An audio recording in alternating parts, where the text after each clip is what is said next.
똑같은 산에서 똑같은 나무가 나옵니다. 그런데 어떤 나무는 시체를 위한 관이 됩니다. 시체를 위한 관이라고 해서 목공이 아무렇게나 만드는 것 아닙니다. 온 정성을 다해서 만듭니다.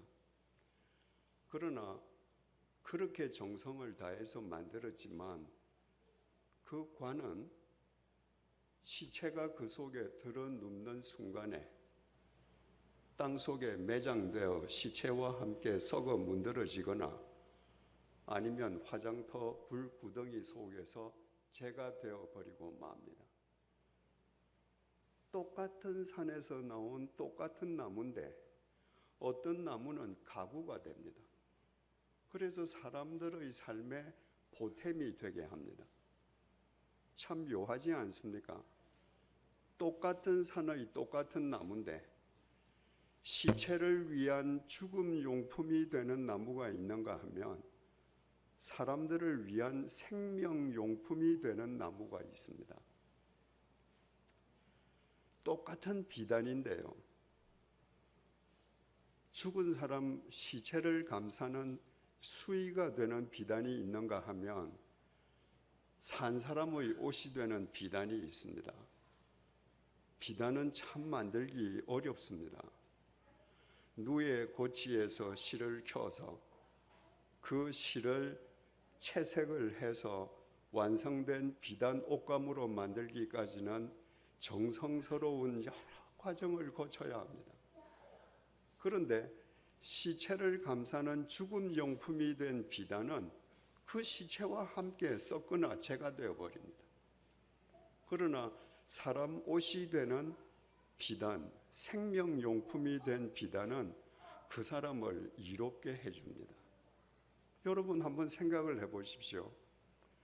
똑같은 산에서 나온 나무인데 시체를 위한 관이 되어가지고 한 줌의 재가 되거나 한 줌의 흙이 되어버린다. 기가 막힌 일 아닙니까? 똑같은 포목점에 있었는데 어느 일정 크기의 비단이 시체를 위한 수의가 되어서 불에 타버리거나 땅 속에서 시체와 더불어 썩어버린다. 그 자신이 생각하면 비단 자신은 가슴을 치고 통탄할 일 아니겠습니까? 그런데 중요한 것은 나무나 비단에게는 선택권이 없다는 겁니다. 목공이 나무의 산에 있는 나무를 켜서 그 나무 중에서 일정 나무를 관으로 가공한다고 해서 나무가 하지 마세요. 반발하지 못합니다. 일정량의 비단을 수의를 만든다고 해서 비단이 안 해요. 난 살아있는 사람 옷 뗄래요. 말하지 못합니다. 그들에게는 선택권이 없기 때문입니다. 인생도 마찬가지입니다. 세상에 태어나서 죽을 때까지 똑같은 세상에서 똑같은 인생을 사는데 어떤 사람은 매일매일 공동묘지를 향해서 치닫는 죽음의 용품으로 자기 생명을 갉아먹는 사람이 있습니다. 어떤 사람은 자기의 사지백체를 누군가의 생명용품으로 사용하면서 생명의 삶을 살아가는 사람이 있습니다. 그런데 아까 말씀드린 관이 되는 나무, 수의가 되는 비단과 사람 사이의 근본적인 차이점은 관이 되는 나무와 수의가 되는 비단에는 선택권이 없지만 사람에게는 선택권이 있습니다. 내가 내 인생을 매일매일 죽음 용품으로 갉아먹으면서 살아갈 수도 있고 내 욕정의 노예가 되어서 욕정의 제 찌꺼기로 만들면서 살아갈 수도 있고 누군가를 살리는 생명용품으로 살아갈 수도 있고 그것은 선택할 수 있습니다. 성경에는 많은 사람들이 등장합니다. 그 많은 사람들을 크게 두 부류로 나눌 수 있습니다. 첫 번째 부류는 자기 욕망의 노예가 되어서 매일매일 자기 생명을 갉아먹는 죽음 용품으로 공동묘지를 향해 달려간 사람들입니다. 또 한 사람들은 어떤 어려운 여건 속에서도 누군가를 살리기 위한 생명용품으로 자기의 인생을 승화시킨 사람들입니다. 오늘 우리가 살펴보고자 하는 룻기에도 그렇게 이야기가 나누어집니다. 룻기에는 세 명의 여인이 등장합니다. 나오미, 또 오르바, 룻, 이렇게 세 여인입니다. 나오미라고 하는 이 베들레헴에서 살던 여인이 자기 남편 두 아들들과 함께 모압 지방으로 이민을 갔습니다. 그 모압 지방에서 두 아들들이 현지 여자, 그러니까 모압 여인을 아내로 맞았습니다.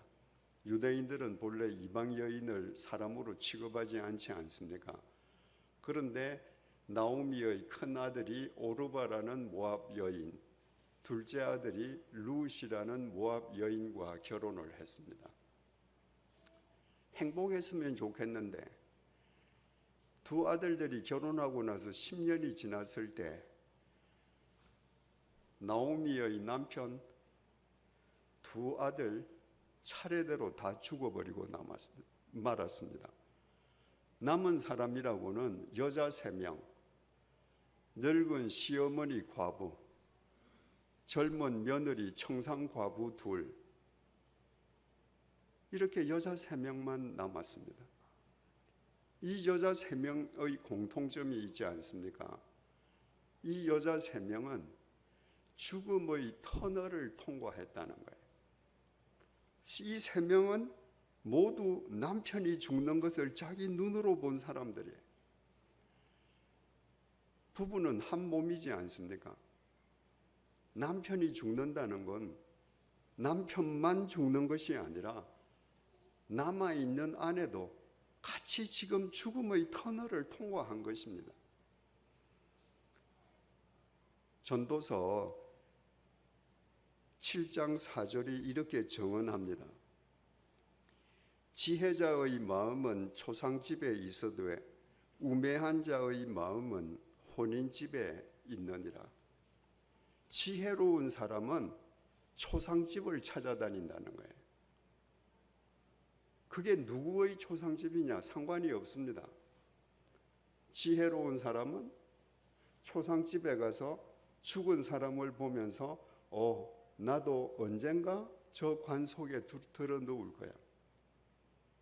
그러니까 내 코끝에 호흡이 있는 동안에 내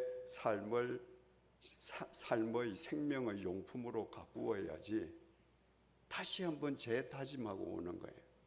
어리석은 사람은 자기는 천년 만년 살 줄 압니다. 그래서 잔치집만 다녀요. 잔치집은 먹고 마시고 즐기는 곳입니다. 그러니까 내 욕정을 따라서 욕정의 노예로 그냥 살아가는 사람이에요. 그런 사람은 매일매일 죽음을 향해 치닫는 죽음 용품일 수밖에 없죠. 나오미, 오르바, 룻, 이 세 사람이 초상집에 가서 인생에 대한 통찰력을 얻은 것도 아니고 남편이 죽음으로 자신들이 각각 죽음의 터널을 지났다면 이 세 여인 역시 내 코끝에 호흡이 있는 동안에 나도 저 관 속에 눕기 전에 이 세상 살면서 누군가를 살리는 생명용품으로 살아야지, 이렇게 결단하는 사람이어야 하지 않겠습니까? 결단할 뿐만 아니라 남은 삶을 그렇게 살아야 당연하지 않겠습니까?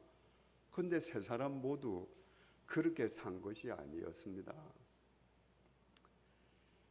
시어머니 나오미가 남편 죽었죠. 두 아들 죽었죠. 그러니까 더 이상 이방 땅 모압에 살 이유를 찾을 수 없는 거예요. 그래서 자기 친정이 있는 유대 땅 베들레헴으로 돌아가려고 했습니다. 당시의 며느리들은 시댁의 종속물이었습니다. 시어머니가 베들레헴으로 되돌아가니까 며느리 두 명은 모압 여인이었지만 시어머니를 따라서 당연히 길을 나서지 않겠습니까? 시어머니 역시도 두 며느리가 자기를 따라오는 것이 당연하다고 생각하고 같이 길을 걸어갔습니다. 한참 길을 걸어가다가 시어머니 생각이 바뀌었습니다.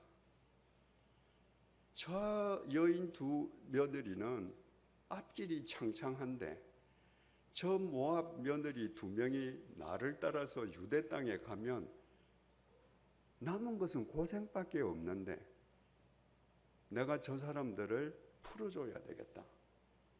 그래서 길에서 너희들 친정집으로 돌아가거라. 너희들 자유롭게 살아라. 그 얘기는 무슨 얘기입니까? 늙은 나오미가 나 이제부터 내 고향 땅에 가서 내 두 손으로 밥하고 빨래하고 청소하고 살 테니까 너희들은 편안하게 너희 집으로 돌아가라는 거예요. 그 두 며느리가 자기를 따라오면 죽을 때까지 자기는 일 안 해도 돼요. 그런데 이 두 며느리에게 삶다운 삶을 살게끔 해주기 위해서 이 시어머니가 자기 권리를 포기했습니다. 이 두 젊은 며느리들을 위한 생명용품이 되어서 자기 권리를 포기하고 너희들 돌아가라고 했습니다. 그 말을 들은 두 며느리들이 안 됩니다. 그 말을 듣고 그냥 집에 가버리면 편하지 않습니까? 근데 아닙니다. 우리 어머니 따라가겠습니다. 이 시어머니가 호의를 베풀었는데도 며느리들이 따라온다. 그러면 그냥 데리고 가면 되지 않겠어요? 시어머니가 두 번째 자기 포기를 했습니다. 안 된다. 나 따라오지 마라. 이스라엘에는 계대 결혼이라는 게 있었거든요. 형 부부 아내가 있는데 형이 죽으면 동생 아내가 이 아내를 데리고 살면서 자식을 낳아서 가업을 잇게 해줘야 돼요. 그 형수하고 이 동생하고 사이에서 자식이 날 때 이 자식은 내 자식이 아닙니다. 동생 자식이 못 돼요. 죽은 형님 자식이에요. 그러니까 이 계대 결혼이라고 하는 건 의무를 지는 동생에게는 의무만 있고 자기 권리는 하나도 없는 거예요. 그 시어머니가 얘기합니다. 내한테 너희들이 계대 결혼할 수 있는 미혼인 동생들도 없지 않냐. 내가 지금 만약에 내 고향에 되돌아가서 내가 재혼한다 하자. 아이도 낳을 수 없겠지만 내가 오늘 밤에 아이를 낳는다 하자.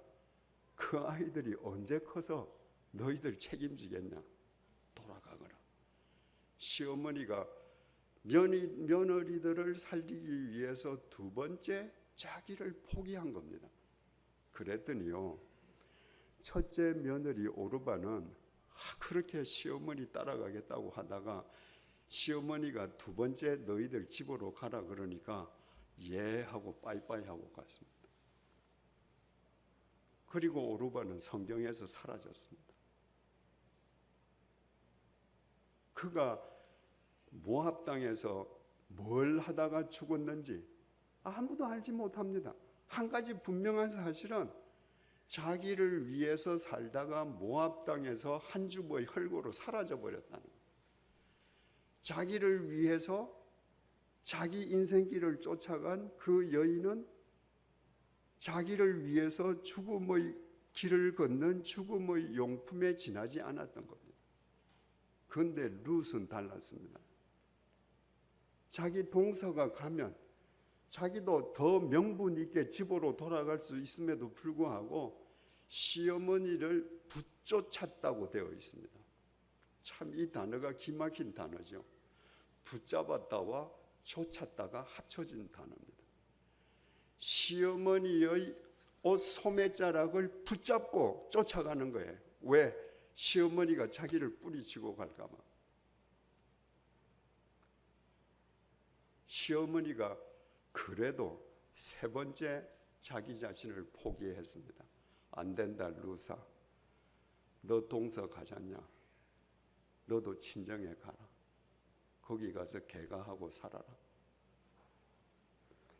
그랬더니 룻이 룻기 1장 16절 17절을 통해 이렇게 말합니다.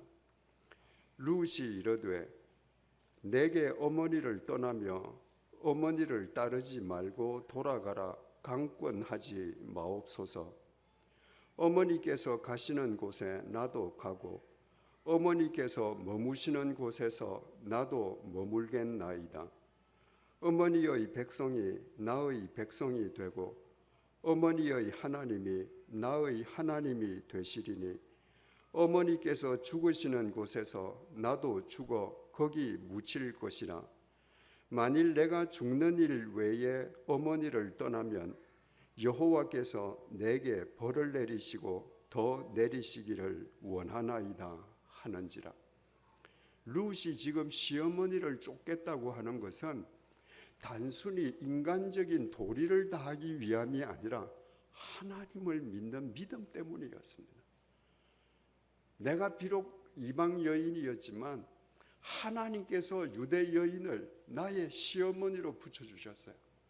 나도 남편이 죽고 시어머니도 남편이 죽어서 여인밖에 남지 않았지만 그럼에도 불구하고 하나님께서 맺어주신 우리 시어머니를 돌아가시는 날까지 내가 복양하는 것이 내가 하나님에 대해 순종하는 것이라고 룻이 믿었던 것입니다. 그래서 룻 역시 세 번째로 자기 자신을 포기했습니다. 권리를 포기했습니다. 오직 하나님께서 자기에게 붙여주신 시어머니를 위한 생명용품으로 살아가기 위함이었습니다. 나오미와 룻이 베들레헴으로 돌아갔습니다.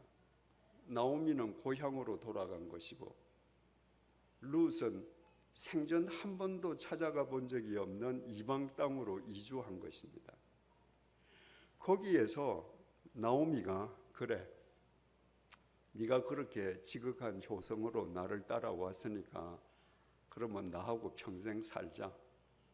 그래, 우리 둘이서 행복하게 살자. 그러지 않았습니다. 나오미는 고향 땅에 도착해서 보아스라는 자기 친척과 룻이 개가를 할 수 있도록 주선을 시켰습니다. 룻을 개가시킨다는 게 뭡니까? 내 집에서 내보내는 거예요. 룻이 우리 집에 있으면 내가 죽을 때까지 밥하고 빨래하고 청소하는 거 내 수발을 룻이 들어줄 텐데 룻의 행복을 위해서 룻을 개가시켜 준다는 것은 룻의 행복을 위해서 모든 걸 내가 하겠다는 거예요. 늙은 내가 하겠다는 겁니다. 그래서 이 룻을 위한 생명용품이 되어주기 위해서 이 시어머니 나오미는 룻을 개가를 시켜주고 행복하게 잘 살거라 그랬습니다. 그러면 룻이 아유 시어머니 감사합니다. 제 남편하고 잘 살겠습니다. 그러지 않았습니다. 보아스와 개가한 룻이 아이를 낳았습니다. 아들을 낳았습니다. 오늘 본문 16절입니다. 나오미가 아기를 받아 품에 품고 그의 양육자가 되니. 룻이 지금 아이를 낳았습니다. 여기에 여전도의 회원 여러분들 다 자식 낳아 보신 분들 많이 계실 텐데 핏덩이를 낳고 그 아이를 보고 그 아이를 품을 때 모성 본능이 작동합니다. 모성 본능은 동물적입니다. 누구도 거기에 개입할 수 없습니다. 그런데 이 룻이 자기 아들을 낳고 시어머니 품에 안겨줘서 키우게 했습니다. 내 품에 안고 내가 키워야 되는데 시어머니 당신 남편 잃고 두 아들들 잃고 그동안 얼마나 적적했습니까? 그러니까 손자를 당신 품에 안고 키우세요. 룻은 모성 본능까지 반해가면서 자기 시어머니를 살리기 위한 생명용품이 되기 위해서 자기가 낳은 사랑하는 그 아이를 시어머니 품에 안겨준 것입니다. 여러분, 사랑은 내리사랑이라고 그러잖아요. 올리사랑이라는 말은 없습니다. 그래서 이 세상 아무리 효자라도 부모의 사랑을 다 갚지 못합니다. 우리는 다 부모님의 사랑에 빚진 자들이에요. 왜? 사랑은 내리사랑이기 때문에 어머니, 아버지로부터 받은 그 내리사랑을 우리는 올려드릴 길이 없어요. 그래서 우리는 그 사랑을 다시 우리 자식들한테 내려줘서 부모한테 갚는 거예요. 그래서 모든 부모는 자식들을 내리사랑하면서 자식들이 크고 인류의 역사가 계속되어 가는 겁니다. 그런데 룻을 보세요. 시어머니가 4번 자기 권리를 포기하면서 룻에게 내리사랑을 했는데 룻도 똑같이 4번을 올리사랑을 하는데 룻이 올리사랑한 그 내용의 폭이 훨씬 큽니다. 자기 몸으로 낳은 어린 자식까지 시어머니 품에 안겨줬습니다. 내리사랑의 물결 속에서 룻이 그 시어머니를 향해서 자기 하고 싶은 것을 다 포기하면서 자기가 낳은 아이까지 시어머니의 품 속에 안겨주면서 올리사랑을 실행할 때 하나님께서는 그런 룻을 어떻게 평가하셨는가? 이것이 중요합니다. 나오미가 우리 며느리 세상에서 최고야. 멋져. 그게 중요하지 않습니다. 사람의 칭찬이 중요하지 않습니다. 하나님께서 그런 룻을 어떻게 평가하셨는가? 성경은 크게는 한 권이지만 그 한 권의 성경이 분류하면 66권의 작은 책으로 이루어져 있지 않습니까? 그 66권 책 성경 가운데에 사람 이름이 제목으로 붙은 책이 41권입니다. 사람 이름이 제목으로부터 붙은 41권 가운데에 여자의 이름이 제목으로 붙은 사람은 2사람밖에 없습니다. 첫 번째 사람이 에스더입니다. 에스더는 여러분들이 잘 아시는 것처럼 대페르시아 제국의 왕비였습니다. 하만이라는 음흉한 사람이 흉계를 부려서 지구상에 있는 모든 유대인들을 학살하려고 음모를 꾸미고 실행하려고 할 때 에스더가 그 사실을 알고 자기 민족을 죽으면 죽으리라 하고 구해냅니다. 당시 페르시아 제국의 법도는 왕이 부르지 않는 한 왕비가 왕 앞에 나가면 안 됩니다. 만약에 왕이 부르지도 않는데 왕 앞에 나갔는데 그 순간에 왕이 저 사람이 왜 내가 부르지도 않았는데 왔어? 저 법대로 해 하면 패비당하고 죽는 거예요. 근데 그때 만약에 왕이 마음이 동해서 어쩐 일로 오셨소? 이러면 대화가 되는 거예요. 왕이 에스더 왕비를 부르지 않았습니다. 근데 자기가 가만히 있어서는 자기 유대 민족이 다 죽습니다. 그래서 내가 죽으면 죽으리라 하고 왕 앞에 나아갑니다. 만약에 왕이 당신 왜 왔어? 패비시키 하면 끝나는 거예요. 근데 그 순간에 하나님께서 왕의 마음을 동하게 해주셔서 에스더의 말을 듣고 하만의 흉계가 무산되고 유대 백성이 살아납니다. 그 이름이 성경책이 되는 건 뭐 당연한 일인 것처럼 여겨집니다. 워낙 대단한 일을 했으니까요. 성경에 여자 이름이 책 제목이 된 두 번째 여자가 룻입니다. 에스더 왕비에 비하면 보잘것없습니다. 더더구나 유대 여자도 아닙니다. 이방 여자입니다. 에스더는 지체 높은 왕비로서 자기 민족을 살리는 위대한 역사적인 일을 했습니다. 룻이 한 것이라고는 시어머니를 위해서 자기 권리를 4번 포기하고 시어머니에게 아이를 안겨서 키우게 했다는 것은 그 시어머니 수발을 죽을 때까지 룻이 들었다는 얘기예요. 그저 시어머니 위해서 밥하고 빨래하고 청소하고 아이 낳아서 아이 키우고 세상 여자 다 하는 일 같습니다. 그런데 그 룻의 이름이 성경 제목으로 기록되었습니다. 하나님께서는 위대한 에스더와 그 평범한 룻을 똑같이 취급하셨습니다. 아니, 하나님은요, 에스더 왕비보다 룻을 훨씬 더 우대하셨습니다. 17절 보시겠습니다. 그의 이웃 여인들이 그에게 이름을 지어주되 나오미에게 아들이 태어났다 하여 그의 이름을 오벳이라 하였는데, 룻이 아들을 낳고 나서 시어머니 나오미 품에 안겨서 양육하게 하지 않았습니까? 그러니까 시어머니 나오미가 그 어린 피덩이를 안고 키우니까 동네 사람들이 야, 나오미가 아들을 낳았어. 그 시브리 말로 아들이라고 하는 그 벤이라고 하는 말은 아들이라는 뜻도 되고 손자라는 말도 됩니다. 그게 나오미가 손자를 얻었어. 그러면서 이름을 오벳이라고 지어 주었는데 거기서 끝나지 않았습니다.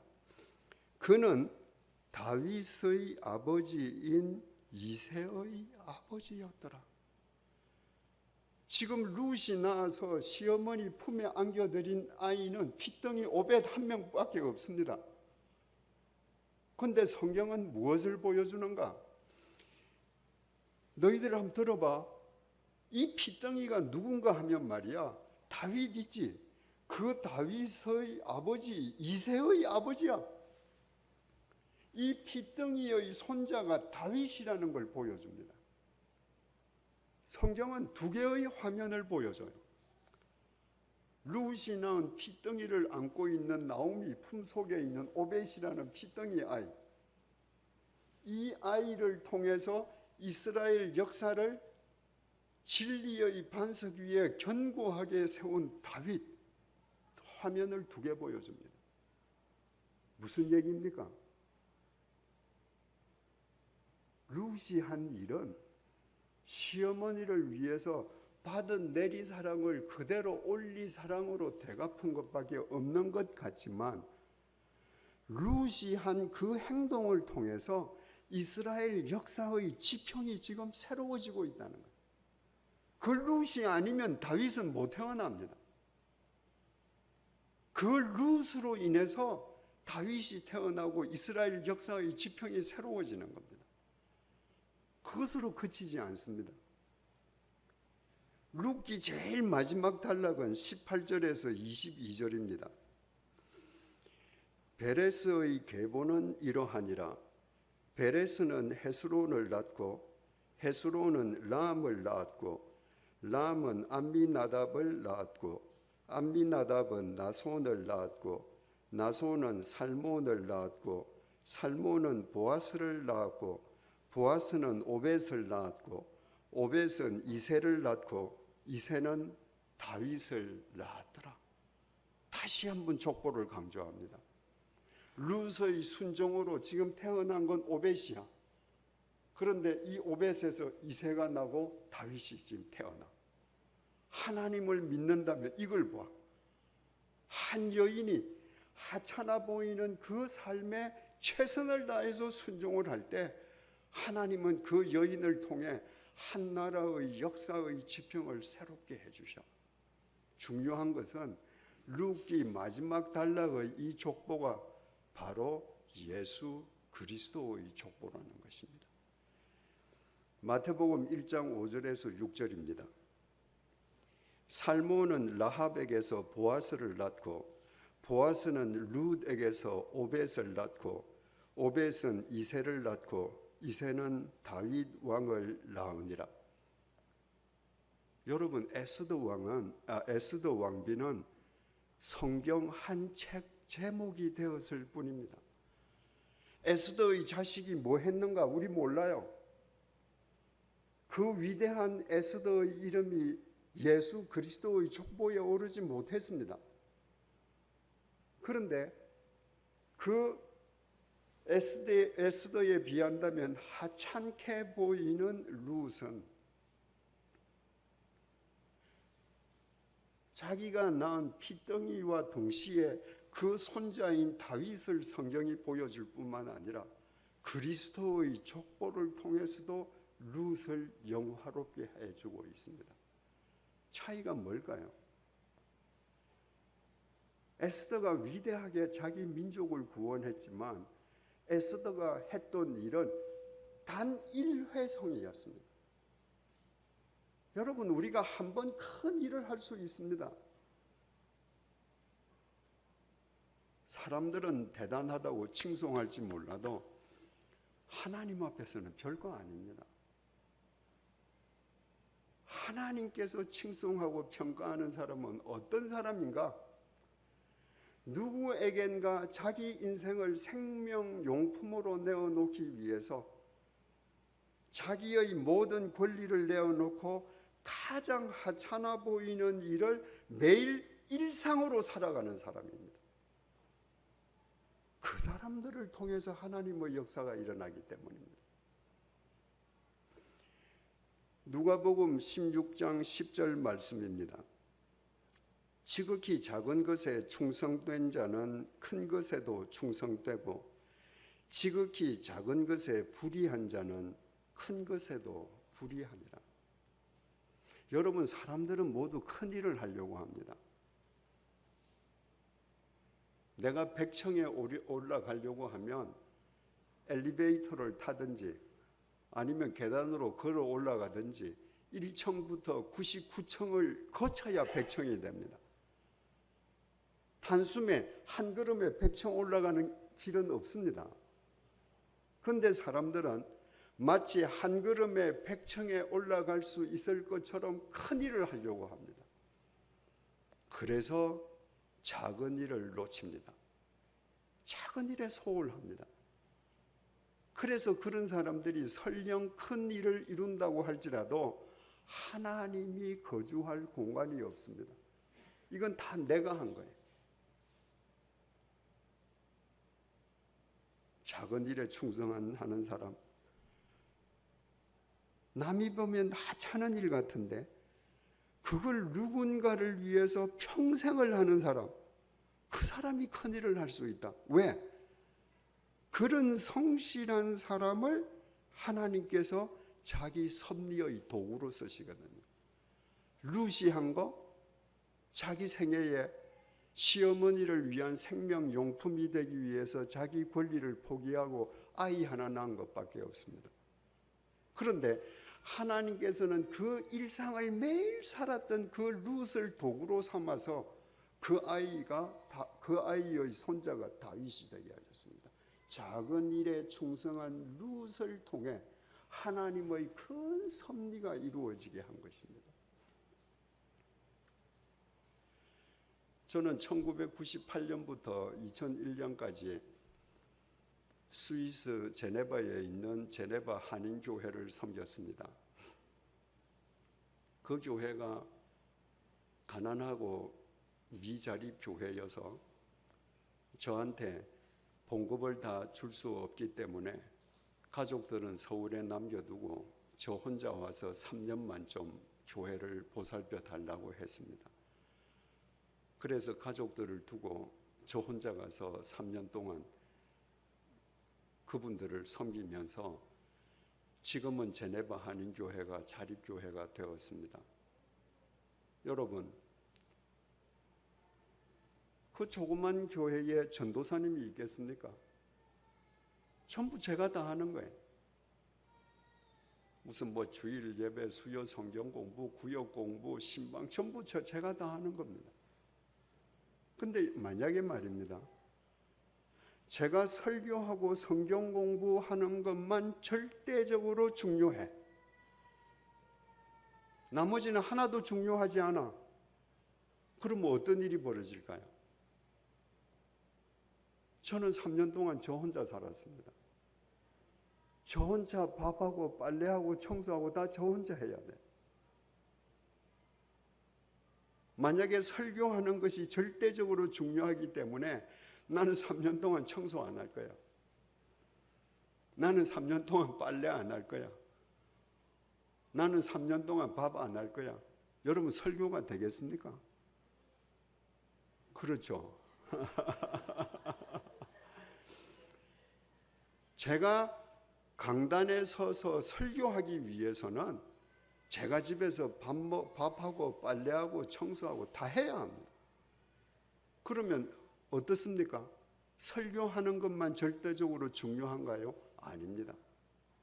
설교하는 것이 중요한 것과 똑같이 그 설교를 하기 위해 제가 밥하고 빨래하고 청소하는 것도 똑같이 중요합니다.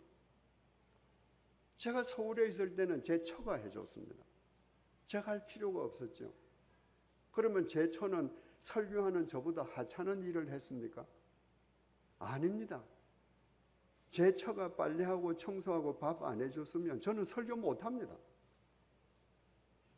똑같은 비중인 거예요. 제가 스위스에 가서 이발을 하러 이발소에를 갔습니다. 근데 스위스 이발사가 제 머리를 깎지를 못하는 거예요. 서양 사람들은요, 100% 머리가 곱슬입니다. 웨이브가 있습니다. 그러니까 가위로 어떻게 해도 적당하게 자르면 이게 다 이렇게 폼이 잡힙니다. 한국 사람들은 직모거든요. 거기다가 제 세대는 중고등학교 6년 동안 빡빡머리를 했습니다. 그냥 그 이발소에 가면 바리깡으로 그냥 다 미는 머리 아닙니까? 이 머리가 얼마나 거칠겠습니까? 이 스위스 이발사가 여기를 깎으면 여기가 더 올라가고 또 여기를 하면 이쪽이 더 올라가고 끝이 안 나는 거예요. 근데 이 직모, 이 머리카락이 얼마나 이게 센지 가위로 깎는데 이게 튀어서 자꾸 자기 입으로 들어가는 거예요. 그러니까 제 머리를 깎으면서 퇴 이러는데, 그래서 저분만 조금 그 미숙해서 그런가? 그래서 그 다음에 다른 이발소를 가봤습니다. 그 이발소도 똑같아요. 그래서 그 다음부터는 이발소를 안 갔습니다. 제가 이발소 가면 스위스 이발사들 괴롭히는 꼴이 되어서 마침 제 처가 그 중간에 카터가 들어있는 빗을 구해줘서 저 혼자서 집에서 거울 앞에서 이제 머리를 깎았습니다.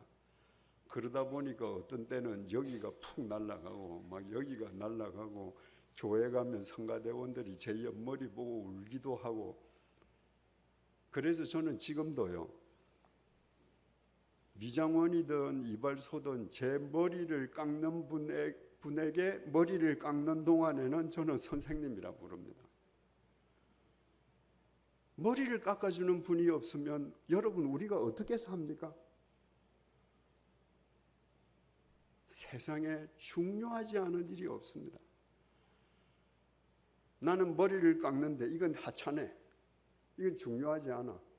그래서 나는 큰 일 할 거야. 작은 일에 충성하지 못하는 그런 사람을 통해 하나님의 큰 섭리는 이루어지지 않습니다. 사랑하는 여전도회 회원 여러분, 시골에 산다고 자기 하는 일상의 삶을 하찮게 여기지 마십시오. 여러분에게 주신 일상의 삶은 하나님이 주신 것입니다. 그것이 비록 보잘것없는 일처럼 보인다고 해도 내가 죽지 못해서 그 일을 하는 것이 아니고 누군가를 살리기 위한 생명용품이 되기 위해서 기꺼이 그 일을 하십시오. 매일매일 그 일상의 삶을 충성을 다해 완수하십시오. 그때 하나님께서 여러분 한 사람 한 사람을 이 시대의 룻으로 세우실 것이고 여러분들의 삶을 통해 대한민국 역사의 미래의 지평을 새롭게 하실 것입니다. 우리는 보잘것없지만 우리를 부르신 하나님께서 천지를 창조하신 전능하신 하나님이시기에 가능한 일입니다. 기도하시겠습니다.